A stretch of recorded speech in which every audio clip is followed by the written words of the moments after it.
Steve Jobs is widely credited with the creation of the iPhone. Now, there's no question that Jobs was super smart, but the truth is, he was merely the visionary. He didn't take himself away to study telecommunications, app development, lens manufacturing, or audio engineering. Instead, he assembled a team of experts from each of these fields and many more besides. As Jobs himself once said, it doesn't make sense to hire smart people and tell them what to do. We hire smart people so they can tell us what to do. Similarly, Elon Musk might be one smart cookie, even if I do question his political ethics and his ambitions. But he didn't create the Tesla car alone. Once again, he assembled a crack team to redefine automotive engineering and to turn the car industry on its head. In both instances, even while they were pushing the design envelope beyond previous limits, both Jobs and Musk needed guidance on what was possible, achievable, and practical. And in each instance, they sought the guidance from leaders in their various fields. Now let's look at Keir Starmer's pledge to build 1.5 million new homes in the next 5 years. That promise sounds great, doesn't it? Who could possibly complain about such a commitment to tackle homelessness and bring the nation's housing stock back up to scratch? There's an issue, however, because unlike Steve Jobs and Elon Musk, Starmer's pledge is all vision and apparently no expertise.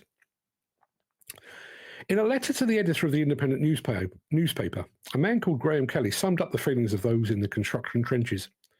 He says, "After a lifetime in house building, construction generally, and finally construction education, I can categorically state that Starmer's target of building 1.5 million houses in the next 5 years is impossible. Our existing resources in the industry would need to be doubled. The number of tradespeople, technical, management, and professional staff have collapsed over my lifetime. The existing infrastructure of training and technical education was destroyed at the altar of degree education, regardless of the implications." That's a view that's echoed by David McMaster, Associate Director at Chartered Surveyors Aldridge. He said, "It is laudable that the government wants to build these new homes. No one could really argue that. But is it not alarming that the Labour Party made these promises either without sound research into the obvious challenges of such a big project, or was this a pledge they knew they could not deliver?" Having apparently failed to consult those within the construction sector about the viability of his grand plan, Keir Starmer seems blissfully unaware of the glaring blind spots in his vision. He seems unaware that many of his planned 1.5 million homes could find themselves stuck in a planning system that is seemingly designed to prevent construction. He seems unaware of the lack of skilled workers currently within the construction sector. Lord alone knows who he thinks is going to build all these houses. He seems to be unaware that every house will need energy, water, sewage, roads. The residents of those new houses will also require schools, hospitals, doctors' surgeries, and retail stores where they can buy their food.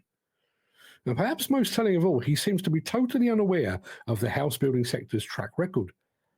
Even if the industry manages to build as many homes as it did during the peak periods over the past 70 years, we will still fall a good 400,000 short of his 1.5 million target. Sadly, all of that typifies modern government and their think tanks, their spin doctors, and their vote-winning strategists. Now, everyone in construction has an opinion. In most cases, you don't even need to ask for it. They'll just tell you. There are 2.5 million people in the UK construction industry, all of them at the end of a telephone line, all of them quite capable of telling Keir Starmer and his cohorts the errors of their ways and the faults in their calculations. The newly formed Labour government could easily have seconded a team of industry experts from across the construction and house building sector, but they didn't. Which makes me think that the pledge of 1.5 million new homes in 5 years was not a promise they had any intention of fulfilling.